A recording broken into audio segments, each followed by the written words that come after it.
नमस्कार, बहुत बहुत स्वागत है आप सभी का। आपके साथ मैं हूं स्वप्निल। तालिबान राज की स्थापना के साथ ही अफगानिस्तान में कत्ले आम का काम शुरू हो गया है। कभी महिलाओं का शोषण किया जा रहा है, तो कभी पत्रकारों की पिटाई की जा रही है, तो कभी लोगों को गोलियां मारी जा रही है। लेकिन आज हम आपको अफगानिस्तान में तालिबानी शैतानों के अत्याचार की वो डरावनी तस्वीर दिखाने जा रहे हैं, जिसे देखकर आपकी रूह कांप जाएगी। साथ ही आपको अमरुल्लाह सालेह के घर से मिले खजाने की वो तस्वीर भी दिखाएंगे, जिसे देख आप हैरान रह जाएंगे। और आपको यह भी बताएंगे कि कैसे पाकिस्तान तालिबान के मसले पर फंसता जा रहा है। तो चलिए शुरू करते हैं स्पेशल रिपोर्ट।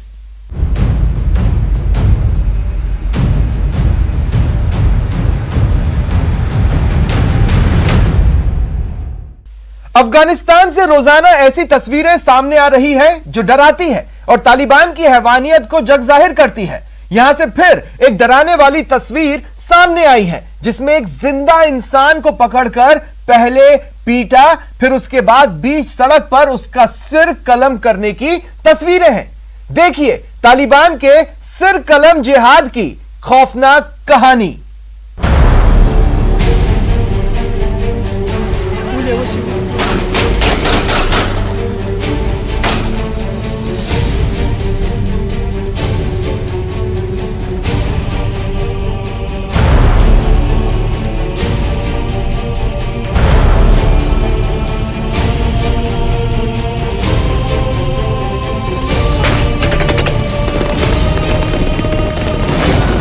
तालिबान राज की स्थापना के साथ ही अफगानिस्तान की जमीन एक बार फिर खून से लाल होने लगी है। तालिबान की मुखालफत में उठने वाली आवाजों का गला घोटने की शुरुआत हो चुकी है। लोगों की हिफाजत करने का दावा करने वाले तालिबान अपनी ही आवाम से बदला लेने पर आमादा नजर आ रहे हैं। कभी शरिया कानून की आड़ लेकर बेकसूर महिलाओं को बेरहमी से पीटा जा रहा है, कभी बीच चौराहे निहत्थे अफगान सैनिक को गोलियों से भूना जा रहा है, कभी पत्रकारों की बेरहमी से पिटाई की जा रही है, तो कभी अफगान पुलिस अफसरों का सिर काटकर तालिबान के आतंकी जश्न मना रहे हैं।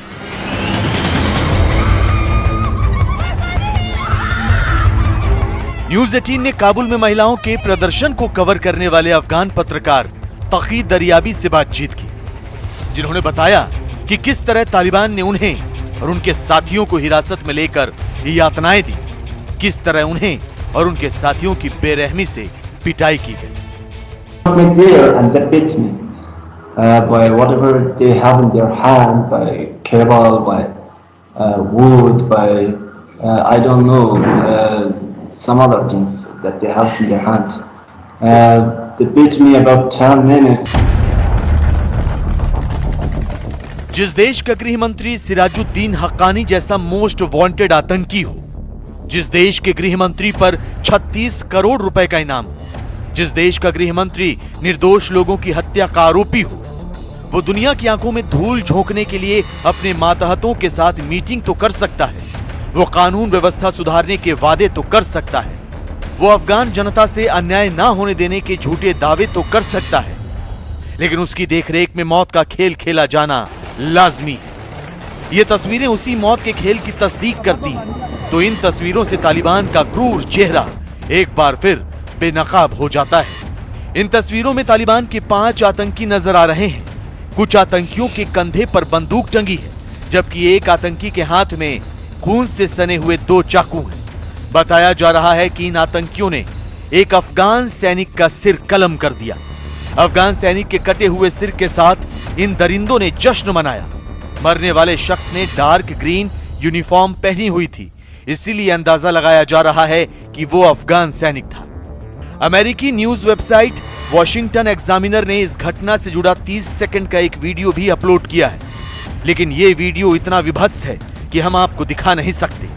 हालांकि ये वीडियो कब का है इसकी पुष्टि नहीं की जा सकी है, लेकिन बताया यही जा रहा है कि तालिबान के सत्ता में आने के बाद से ही इस तरह का कत्लेआम जारी है। ऐसी रिपोर्ट्स हैं कि सिराजुद्दीन हक्कानी, जो कि अफगानिस्तान का नया गृह मंत्री बना है, उसने कानून और व्यवस्था से संबंधित एक बैठक ली है। लेकिन वर्तमान समय में ऐसा दिखाई दे रहा है कि तालिबान की नई सरकार पुरानी अफगानिस्तान सरकार के तमाम पुलिस अधिकारियों का कत्लेआम कर रही है और जाहिर है कि ये जो कत्लेआम बदले की भावना से किया जा रहा है। अफगानिस्तान पर कब्जे के बाद से तालिबान क्रूरता की तमाम सीमाओं को लांघते जा रहे हैं। लगभग हर रोज तालिबान के अत्याचारों से जुड़ी खबरें सामने आ रही हैं। तालिबान उन सभी लोगों को चुन चुन कर सजा दे रहे हैं जिन्होंने किसी न किसी तरह से अमेरिकी सेना की मदद की। कुछ दिनों पहले तालिबानी आतंकियों ने घूर प्रांत के फिरोज कोह में एक महिला पुलिसकर्मी की उसके पति और बच्चों के सामने ही गोली मारकर हत्या कर दी थी। ये महिला पुलिसकर्मी 8 महीने की गर्भवती थी। इसके बावजूद तालिबानी शैतानों का दिल नहीं पसीजा और उन्होंने महिला पुलिस अधिकारी बानू नेगर को मार डाला। तालिबान की हैवानियत का रोंगटे खड़े कर देने वाला ये वीडियो देखिए। अफगानिस्तान के पंजशीर में तालिबान के लड़ाकों ने एक निहत्थे अफगान सैनिक की गोली मारकर हत्या कर दी। वीडियो में दिख रहा है कि तालिबान के आतंकियों ने एक अफगान सैनिक को घेर लिया और फिर उसे लेकर वो सड़क के किनारे पर गए और उसके बाद उस पर गोलियां बरसा दी। इस दौरान पूरा इलाका गोलियों की तड़तड़ाहट से गूंज उठा।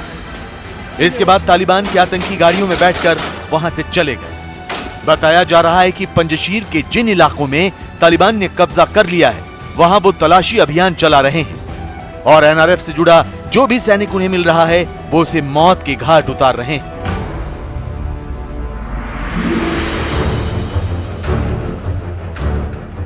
जाहिर है तालिबान दुनिया से मान्यता प्राप्त करने और अपनी आर्थिक स्थिति सुधारने के लिए अफगानिस्तान में शांति कायम करने की झूठी दलीलें दे रहे हैं, जबकि उनका असल मकसद तो अफगानिस्तान को कब्रिस्तान में तब्दील करना है, लोगों को मारकर उन्हें तड़पाकर अपनी दहशत कायम करना है।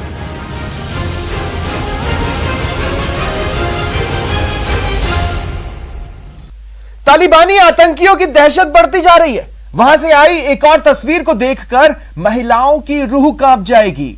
मोबाइल में पंजशीर का जो सच रिकॉर्ड हुआ है उसे देखने के बाद आप यही कहेंगे कि ऐसा सिर्फ तालिबानी आतंकी ही कर सकते हैं। टीवी पर तालिबानी प्रवक्ता चीख चीख कर बता रहे हैं कि वो महिलाओं को शरिया कानून के हिसाब से रानी का दर्जा दे रहे हैं, लेकिन तालिबान और उनकी सरकार के राज में महिलाओं के साथ ऐसा सलूक हो रहा है कि उनकी चीखें सुनकर किसी की भी रूह कांप जाए। इस्लाम आई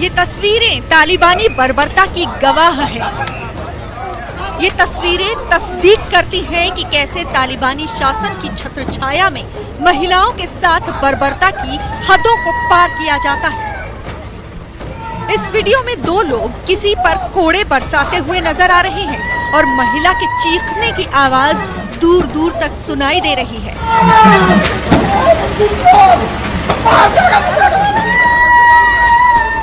वीडियो में पिटाई का तमाशा आसपास खड़े कुछ लोग देखते नजर आए, जिनमें बच्चे भी शामिल थे। महिला को बेरहमी से पीटने की जब तस्वीर सामने आई तो सोशल मीडिया पर एक वीडियो वायरल हो गया, जिसमें महिलाओं के हक को लेकर बड़े बड़े दावे किए गए थे।